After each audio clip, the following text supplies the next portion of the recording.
Welcome to the Expat Tax Thailand Swiss Thai Double Taxation Agreement webinar. I'm Carl Turner, the co-founder of Expat Tax Thailand.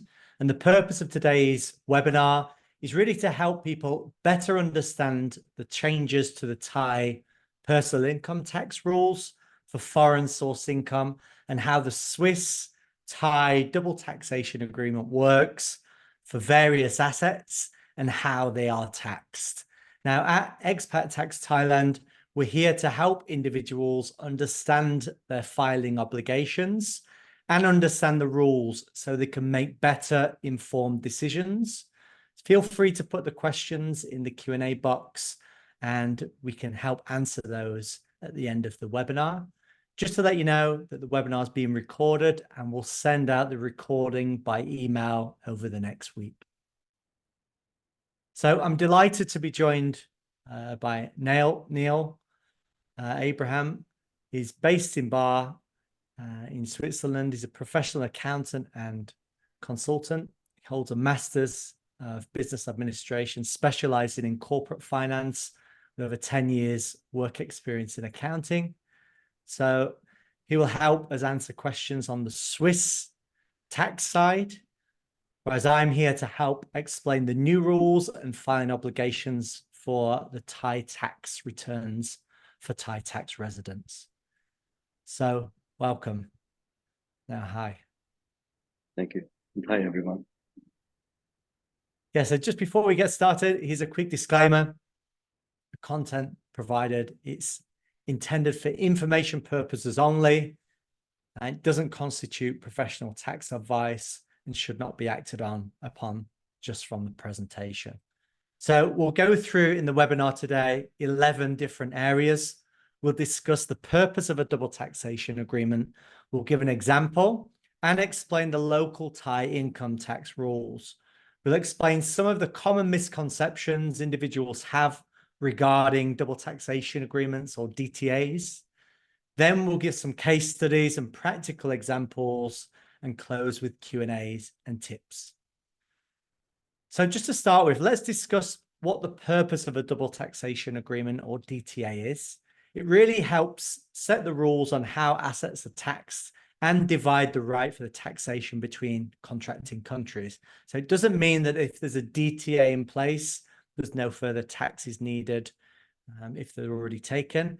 And it sets out the taxing rights for certain assets in that jurisdiction. So anything mentioned in the DTA takes precedence over the local domestic tax rules. So even if the local rules say a type of asset is taxable, if the double taxation agreement says something different, then the double taxation agreement takes priority. So today we're going to discuss and focus on the Swiss-Thai double taxation agreement. So that DTA was actually signed in 1996. There's 26 articles. It sets out how the assets are treated and taxed for Thai tax residents. So at Expat Tax, we've actually done the hard work for you. On our website, we have researched the 61 different double taxation agreements, including the Swiss-Thai DTA with Thailand. And they're available to download on our website. You can click the link that will be sent out with the email afterwards, along with the recording. Okay, so before we discuss the Swiss-Thai DTA in detail, I wanted to take a step backwards and explain what are the tax changes that have been announced in Thailand, as this will give us a better background and understanding for the case study examples. So what actually happened on the 15th of September last year, there's a departmental order issued, which overruled previous rulings. So it's not a law change, it is a departmental order issue, and that's important to note. So that was published in the Royal Gazette. So that came into effect from the 1st of January 2024, and it's had a big impact on Thai tax residents who remit, which basically means transfers in overseas income like pensions, investments, rental property income, or salaries from overseas. Now, there was further clarification from the Revenue Department in November, which helped us understand what isn't taxable.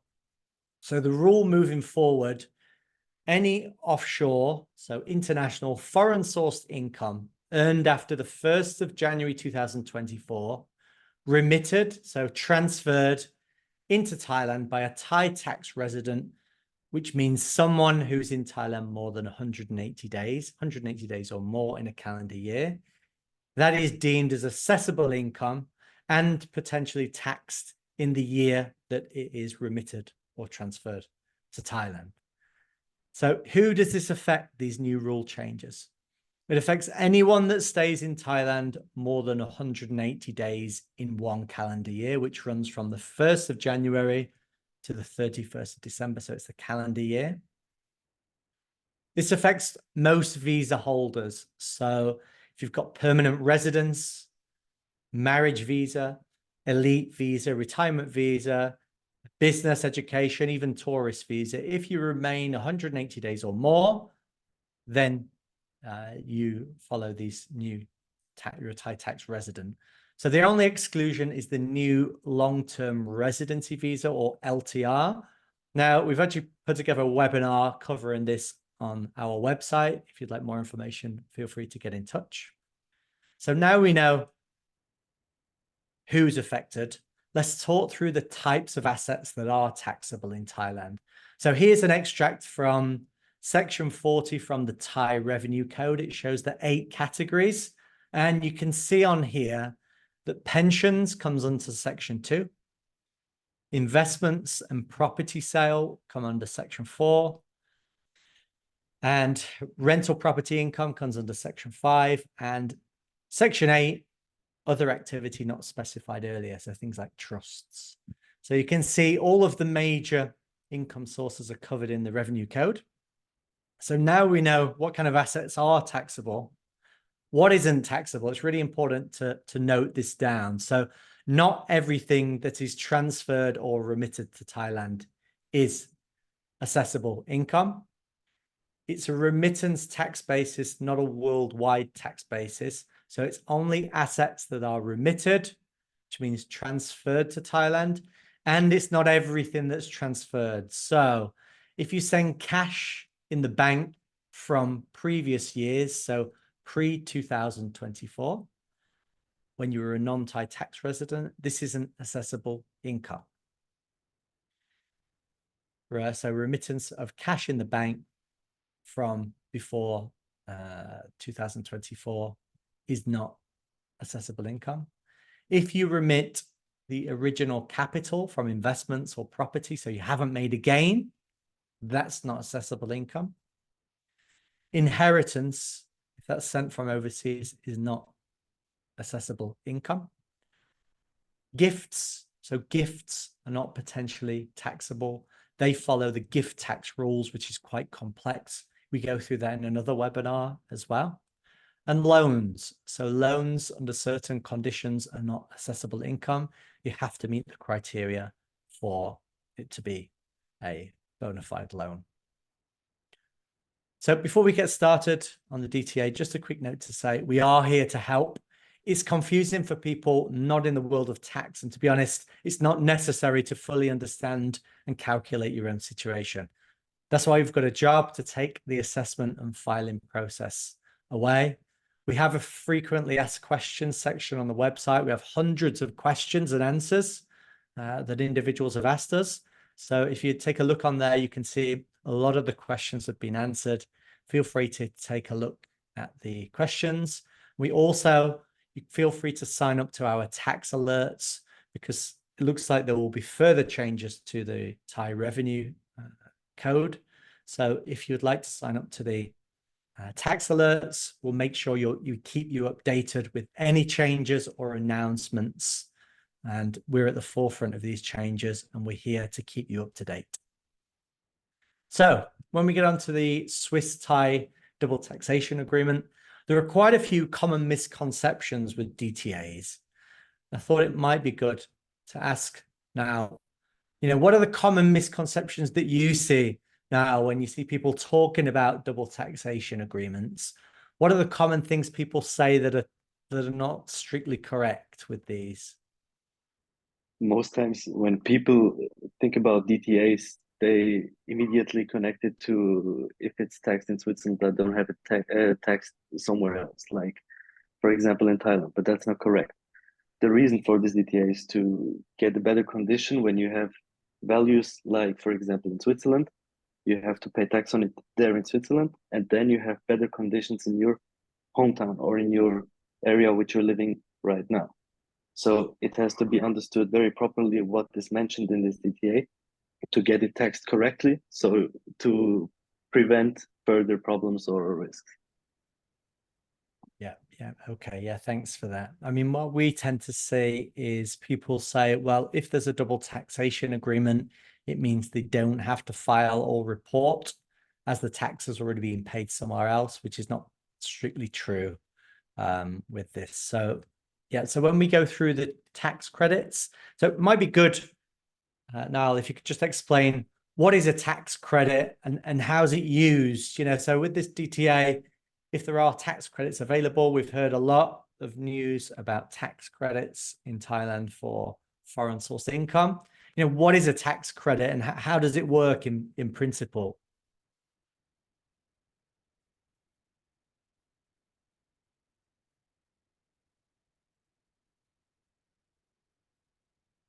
Niall, hello? Can you hear me? I think his sound's gone. Okay, so for tax credits, what it is if you have paid tax in another jurisdiction and the double taxation agreement states that the tax can be deducted in the other country, it means in Thailand, for example, you can deduct the tax that has been paid in the other jurisdiction off the tax which is owed in Thailand and use that as a credit against the tax that is owed in the other country.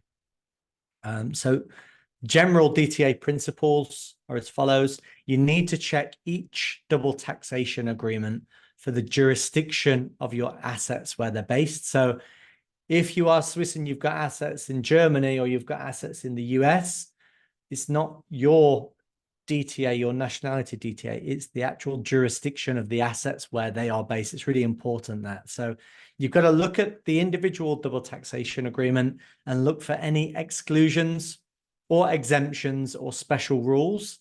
In principle, the majority show that if they're remitted into Thailand, you can use the tax paid as a credit.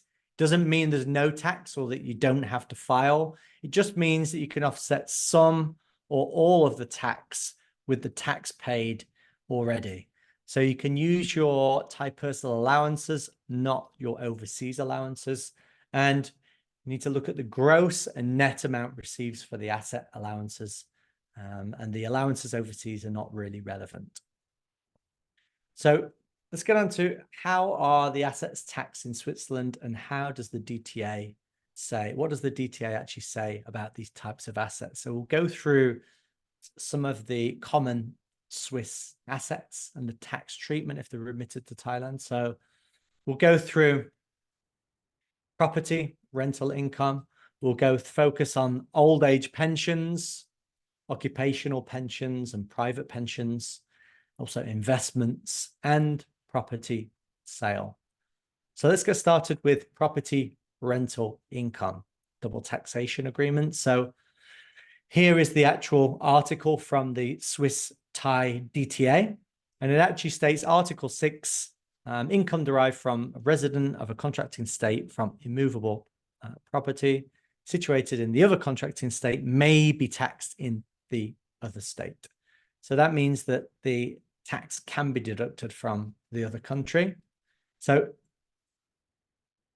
now maybe it's best to have a discussion about this if that's possible. Like, how are things taxed, rental property income in Switzerland? Can you hear me now? Yes, can hear you now. Great. Yes. So basically, properties in Switzerland are taxed very simple. So if you have like a property in Switzerland which is rented, you have your revenues from the rent, and you can deduct all the costs which are coming up in this whole period from the rent.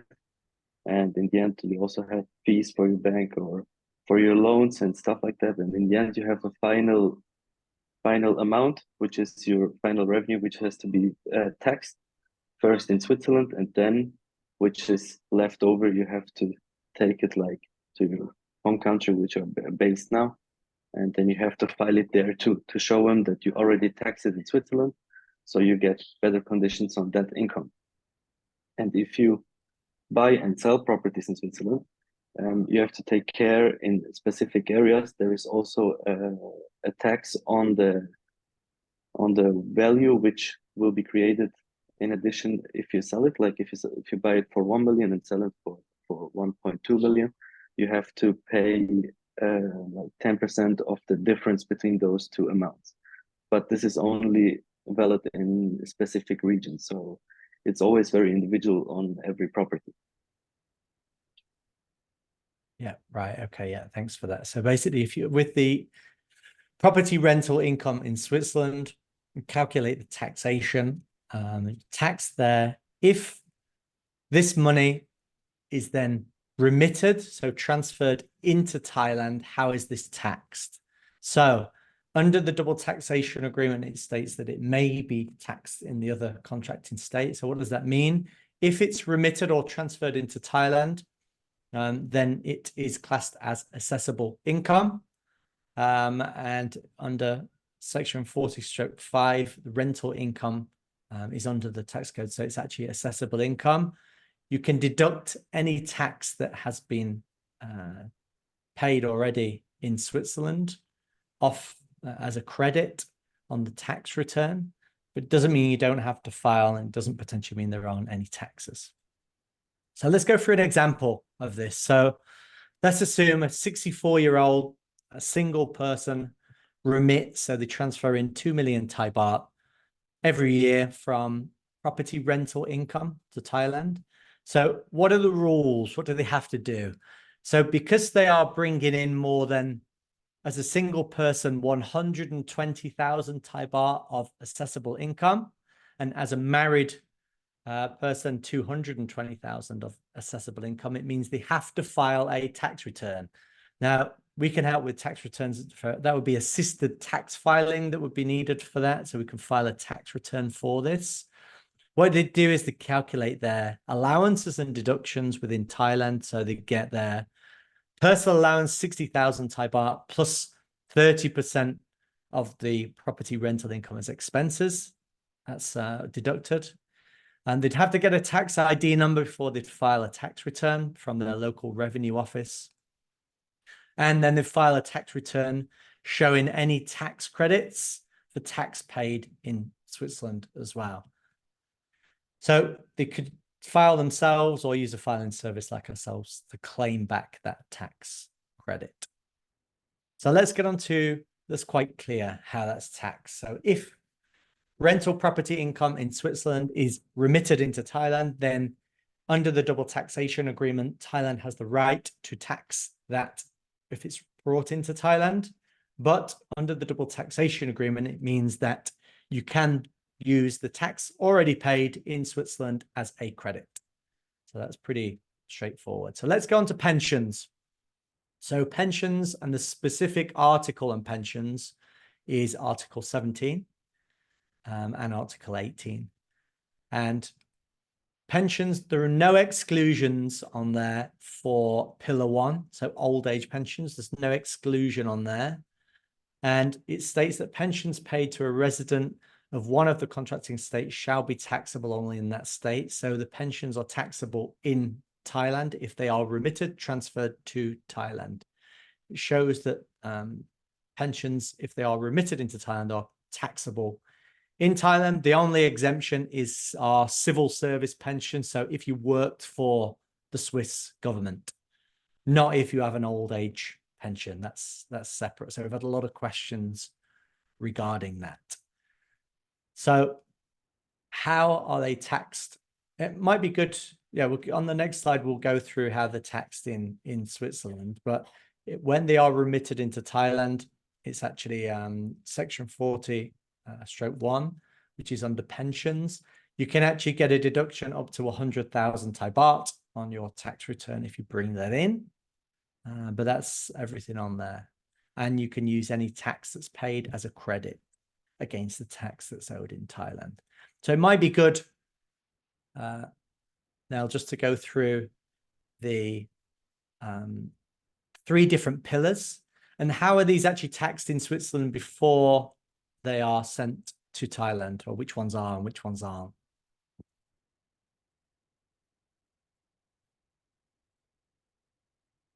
Sorry, it seems like it's on mute. Now, can you hear me? Yes. Great. Sometimes my muting doesn't work properly. So those different pillars, I guess everyone should be aware of what the pillar 1 is. So when you're living in Switzerland and work here, you have to pay into the pillar 1 that's obligated. That's basically taxed as usual. I guess that's not such a big thing. Also, earlier you explained already, Carl, what is the matter with the tax credit. So it's this case in the second pillar, and there you have to take very well care of this, because most people, in my experience, made the mistake that they thought that in this pillar, the money which is in this pillar can be took out of this pillar for no taxes, so like tax-free. But that's not correct, because you can deduct those amounts each year which you're living in Switzerland from your income. But in the end, when you take it out there, which is also valid for the pillar 3, you have to pay income taxes in state and federal in Switzerland too. And this has to be, you have to take care of that very carefully, because if you don't do that, you will be shocked about the final bill which comes from the tax office, and that's not a nice one. So you have to be aware of that. Okay. Yeah, clear. So when you are a non-Swiss resident and these are remitted into Thailand, for example, then there's withholding tax taken from pillar 1 and 3. Is that right? Of course, yes. Yes, yes. And pillar 2 is taxed exclusively in Thailand and there's no withholding tax.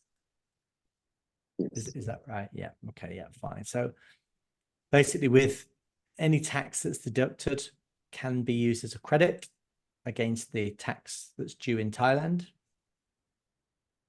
Mhm. Yeah. Okay. So the DTA doesn't have any exclusion for pillar 1, 2, and 3 pensions. All pensions except civil service pensions. So if you did work for the government, are classed as assessable income if they are remitted into Thailand and they are fully assessable income in Thailand. You can use the Thai tax allowances and deductions, and you can use any tax already paid as a credit against these taxes. As mentioned, civil service pensions are tax exempt in Thailand under the double taxation agreement. So what I thought we could do is go through an example, just so it's sort of clear for people. So in this example, we've got a 70-year-old person with a spouse with no income and an adopted 10-year-old child, just so we can look at the allowances and deductions. So for this person, they're bringing in pension income from all 3 pillars, 3,500 Swiss francs per month. So basically, the assessable income in Thailand is approximately nearly 1.7 million Thai baht per year. So what does that mean? What would they need to do? So first of all, they'd need to file a tax return, as they are bringing in foreign source income. They have income over 220,000 Thai baht. They can file themselves or with assisted tax filing. So they'd calculate their allowances and deductions. So they would get the spouse allowance, which is 60,000, age allowance, which is 190,000, and child allowance, so 30,000 on top.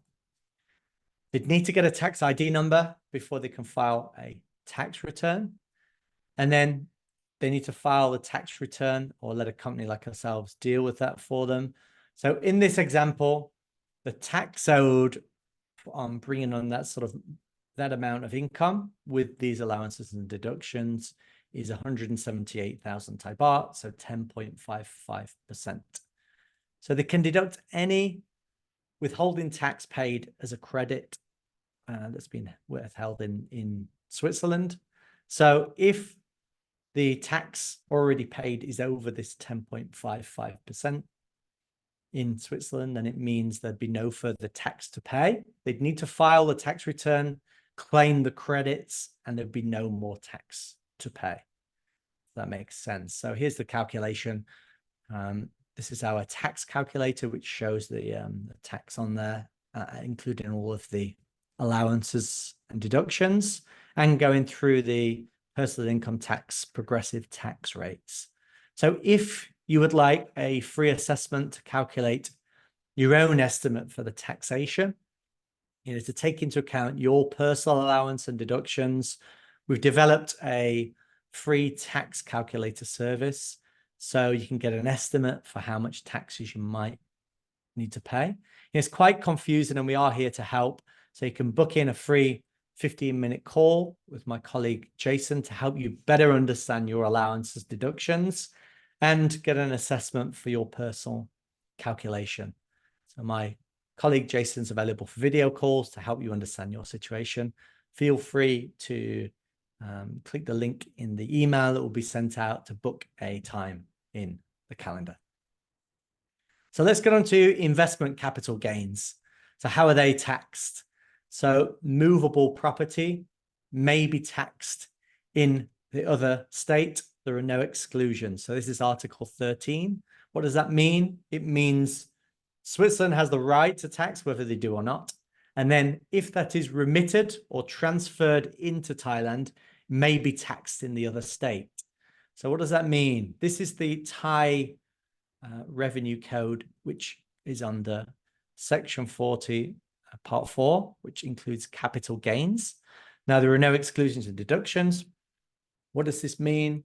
It means if you remit or transfer investment capital gains to Thailand, then you are liable for a tax on the gains on those assets in Thailand, and they have to be declared on the tax return as assessable income. So things like a general investment account or brokerage account, if they're partially surrendered and transferred to Thailand, then you'd need to file a tax return if you bring in or remit more than 220,000 Thai baht of capital gains for a joint filer in 1 year. So you calculate any capital gains in Switzerland, but Neil, then it's quite clear that there's not really capital gains on investment structures in Switzerland for non-residents. Am I correct? Yes. Yes, there's no capital gains tax for non-residents for brokerage accounts, for example. So then they need to file a tax return for the gains, but use any tax paid as a credit, but that's likely not possible. And then they'd have the tax to pay in Thailand. So let's give an example for this because it's really easy for this. So 50-year-old spouse, no income. 2 children, aged 2 and 3, with local health insurance. So they bring in 2 million Thai baht of their investment portfolio. They disinvest and transfer to Thailand. The investment portfolio has a 50% capital gain. So that means that the assessable income is 1 million Thai baht, so 50% of the money that's brought in. So they'd need to file a tax return because they're bringing in over 220,000 Thai baht of assessable income. So they'd need to file using a filing service. Calculate the allowances and deductions. So they get the spouse allowance, personal allowance, the children allowances, and their health insurance allowances. They'd need to get a tax ID number if they don't have one already. And then they'd need to file the tax return. So that's how it would look for an individual bringing in 2 million Thai baht of assessable income, and 1 million baht of gains. So the tax would be 62,000 Thai baht in this example. So let's just discuss and recap on the specific Swiss assets and how they're treated for tax. So pensions, civil service pensions are not taxable under the double taxation agreement, but all other pensions are. So pillars 1, 2, and 3. If they're remitted, then they're assessable income in Thailand. can use any tax paid as a credit. Capital gains on investments, as we just discussed, they are taxed on the capital gains if they are remitted to Thailand. And property, so rental property income is taxable if remitted. You can use any tax paid in Switzerland as a credit. And for property sale, now it might be good for you to add in how are property sales taxed in Switzerland for Swiss properties for non-residents? So if you sell one property in Switzerland, you have to, it's automatically by the change of the holder of the property that there is like an alert in the tax office, and then they will come to you and ask for the remaining taxes. So it's basically very automatically, and for non-residents, it's barely the same for residents, because if you're able to buy it, then you have to file in those taxes, which are depending on the region where the property is, as mentioned earlier, but it's fairly automatic. So you don't have to file in specific forms or stuff like that. It's more automatic, if I can keep it like that. Yeah. Okay. Yeah. Thanks for that. So some tips and advice, some practical tips with the complication of reporting. You need to make sure you keep good records and record each transfer to Thailand. You know, try to separate out each type of asset into different accounts, or different transfers, so it's easier for reporting for the different types of assets. We recommend that you separate out your accounts from pre-2024, the non-taxable cash, so you can easily calculate and prove that this isn't taxable. And keep this separate from other things like property rental income or investment capital gains. So we've got quite a few questions that have come in live through the Q&A, and quite a few that came through email. So we'll go through some of these now. If we don't get to your question, we will get back to you individually. If you do have any questions, feel free to get in touch by email as well. So first question I've got is, I've been living in Thailand with my Swiss wife for 10 years. My question is, can we get a separate tax number each and file a separate return? This means that each of us can claim the deductions. We both bring money into Thailand. Yes. So if you are a married couple, the only time you would file jointly is if one of you does not have an income and you would use their allowance. Otherwise, you would submit separate tax returns. So yes, that's correct. You can both submit separate tax returns and both claim your allowances and deductions. Next question. Let's say I make a significant capital gain and transfer them to my Thai bank account during a year when I am a non-tax resident. Will I not be charged any tax at a later date, for example, the following year when I am a Thai tax resident? Okay, so this question is about remittance of money as a non-Thai tax resident. So if you are a non-Thai tax resident, so you don't meet the criteria, and you realize gains on assets overseas, then that asset is not assessable income in Thailand as you are a non-Thai tax resident, that can be remitted into Thailand that year or any subsequent years, as they are a non-Thai tax resident for the year that they disinvested the assets, for example. So I hope that answers the question. I'd like to know what would be the method of taxation of foreign income in Thailand, and will it be global? That is to say, worldwide, or only on imported income? Yeah, so good question. So we answered this in the presentation.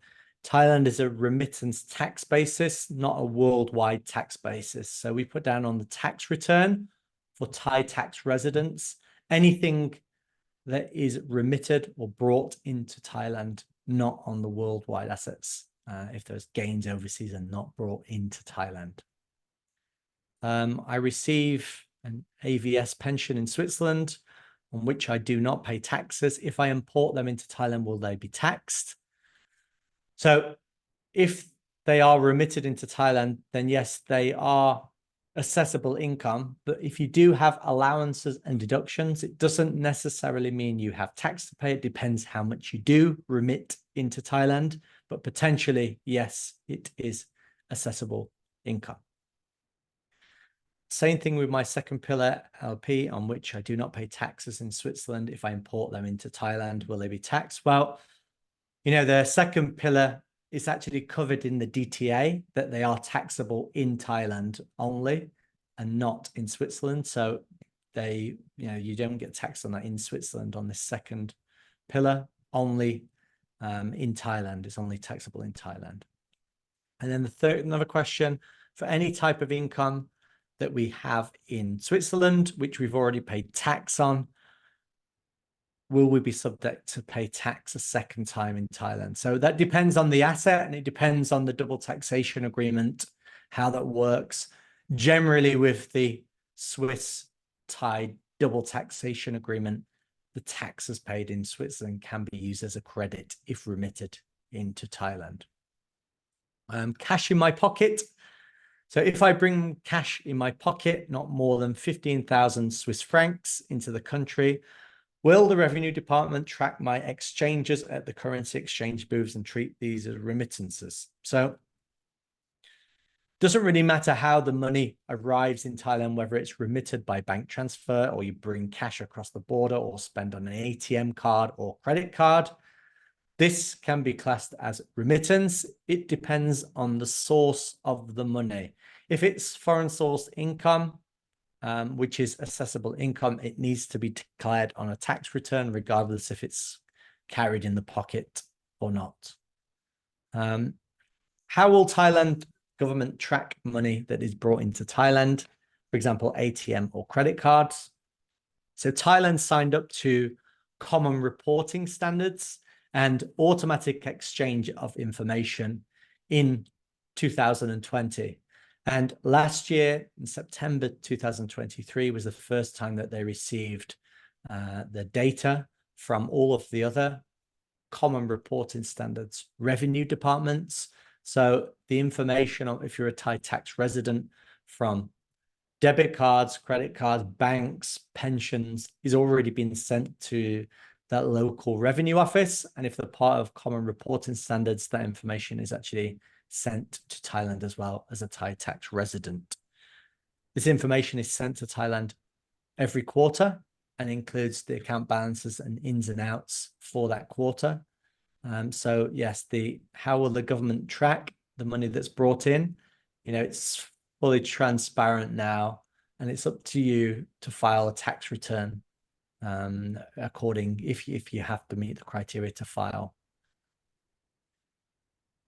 Is getting a Thai tax ID and filing a tax return going to be needed for the annual visa requirements? So, good question. Not everyone needs to get a tax ID, and not everyone needs to file a tax return. If the people living in Thailand do not have assessable income of over 120,000 Thai baht as an individual, or 220,000 baht as a married couple, then they do not need to file a tax return, and they do not need to get a tax ID. So no, it's not necessary on the visa requirements or visa renewals to have a tax ID number, and it's not possible to file a tax return if you don't meet these criteria. If an individual only receives and remits income prior to the 1st of January 2024, e.g. savings, does a Thailand personal income tax return need to be filed? And does the taxpayer have to prove the source of the income is non-assessable? Or can the taxpayer deem as a non-assessable income, in which case no Thai personal income tax needs to be filed? So this question is around, if you bring in cash in the bank from previous tax years, so pre-2024, do you have to file this on a tax return? The answer is no, it doesn't need to be filed on a tax return. Just need to keep a very good record and clear record that this is from non-assessable income from pre-2024 savings in the bank. And that's all you need to keep as a record. That's why it's important to keep your cash in the bank from previous years separate from any new assessable income sources.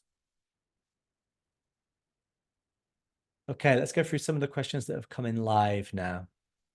Is this already published on the Royal Gazette? So that's a good question. So yes, the departmental order, which was announced in September last year, has already been published in the Royal Gazette. It is not a law change. It is an interpretation of the rule. So an overrule the previous ruling. So it doesn't need to change the law with this. Is it right that I have to pay taxes only if I send money to my Thai bank account during the year I receive my pensions? No, right. Okay, so the previous rule, this is what you're referring to. Before the previous rule, before this year, was if you keep the money overseas for one complete tax year and then remit in, then it's not assessable income. The new rule is any pension income received from the 1st of January 2024 onwards as a Thai tax resident, if that is remitted into Thailand anytime in the future, then it is assessable income. Okay. Okay, so I've got a scenario here. So you cash in your second and third pillar Swiss pillar pensions, pay your withholding taxes in Switzerland, and bring them remaining to Thailand to invest in property. Okay, so regardless of what the purpose is for spending in Thailand, it all depends on a few different questions. One is, were you a Thai tax resident in the year that you encashed the assets? So if you were, then if you do remit that money into Thailand, then that is assessable income. You can deduct any tax, so the withholding tax, as a credit against any tax owed. But the purpose of the purchase, whether it's for property purchase or school fees or buying a new car, whatever it is, that's irrelevant. It just depends whether it is assessable income or not. We'll look at a few more questions. So how much tax do we pay on AVS in Switzerland? This is a good one for you now to answer. So how much tax do we pay on AVS in Switzerland? I think this is, it depends, isn't it, with the withholding?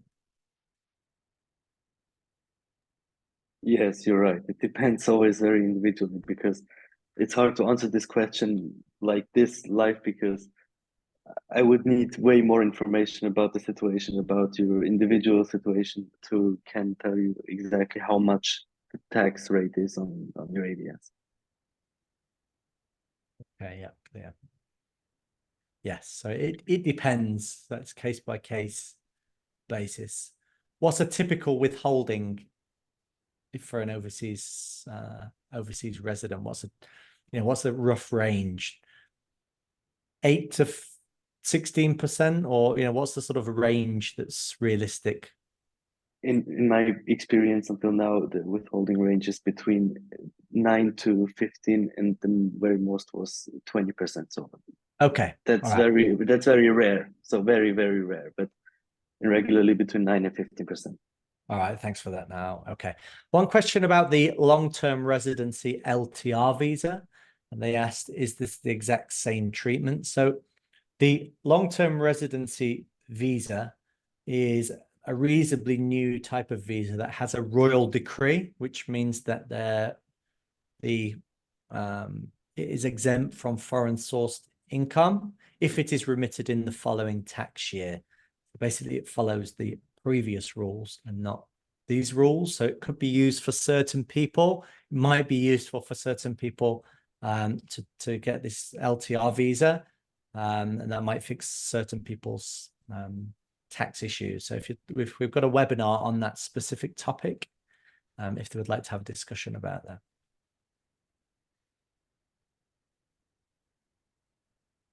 Let's just have a look at this. So, will a webinar on the German DTA follow? Do you assist with filing for Germans also? Yes, so we'll have a separate webinar on the German double taxation agreement and also the French double taxation agreement later stage.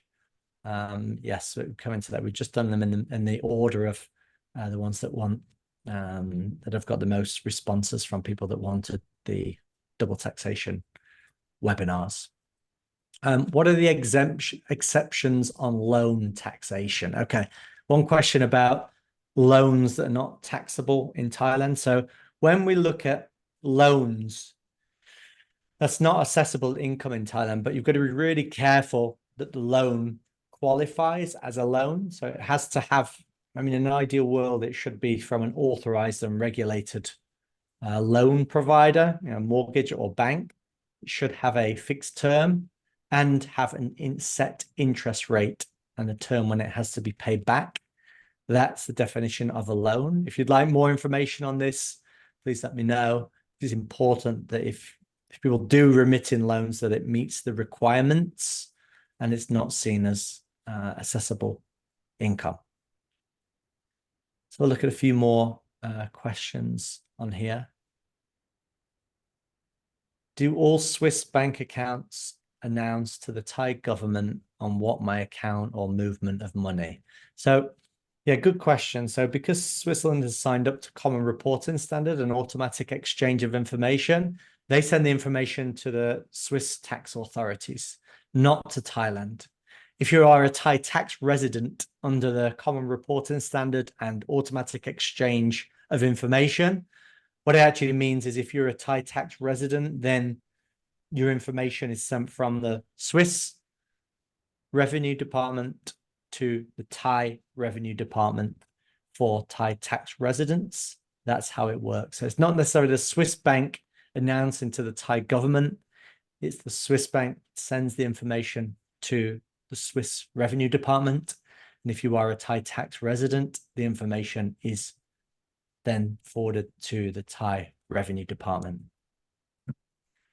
Good question here. If I do not bring any income in a year, do I still need to file a tax report? So we covered that off earlier. So what does this mean? It means if you don't remit or bring in or have income over 220,000 Thai baht as a married couple, joint filer, or 120,000 Thai baht as an individual, you don't need to file a tax return. So if you don't meet those criteria, you don't need to file a tax return. And if you don't already have a tax ID, you don't need to get one. Is it right? I only have to pay taxes if I send money to the Thai bank account during the year. Oh, okay, we've answered that one already. Okay, what are the rules for gift exemptions? Okay, so this is really important. Gifts are not assessable income. They follow the gift tax rules. Now, for tax planning, gifting, in my opinion, is not really a very good method for tax planning, because a gift has to be a gift without reservation of benefit. So what does that mean? It means if you gift assets to somebody and you use the gift tax rules, it means you cannot benefit from this now or in the future. It has to be a gift that you will never benefit from in the future. So you need to make sure, one, that it is a gift and not a gift with reservation of benefit. Otherwise, that can be seen as assessable income. And if people are using this for evasion, tax evasion purposes, the revenue can audit and look through this. And if, for example, it's a gift to someone in the household, and it can be seen that they are benefiting from that money, then it's very difficult. It's not a gift. It's a gift with reservation of benefit. So it's very important, if people are going down the gifting route, that they get advice from a lawyer in order to make sure that it's done correctly, and really maybe advice from the tax advisor to see, is this suitable for the planning? So that's not really, in my opinion, tax planning, but yeah, they're the rules on gifting. Let's look at a few more. Any other questions that have come in?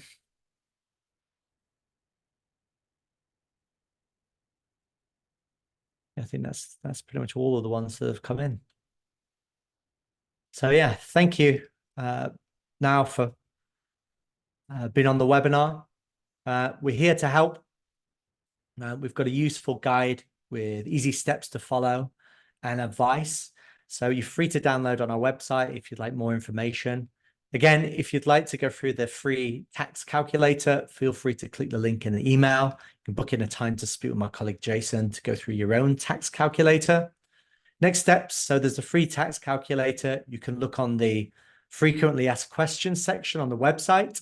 And if you'd like to sign up for the mailing list for the tax alerts, feel free to click on there. We've also got podcasts for Thai tax changes. So thanks for joining. We've actually got 3 levels of filing service for people. So from assisted filing, which is for people who have tax credits they need to claim, and expert filing for people that need advice as well. So we have 3 levels of service to help people with filing in Thailand. If they'd like more information, feel free to get in touch. If you'd like a one-on-one consultation for tax and financial strategy for your planning for taxation, then feel free to get in touch. We can arrange a one-on-one consultation.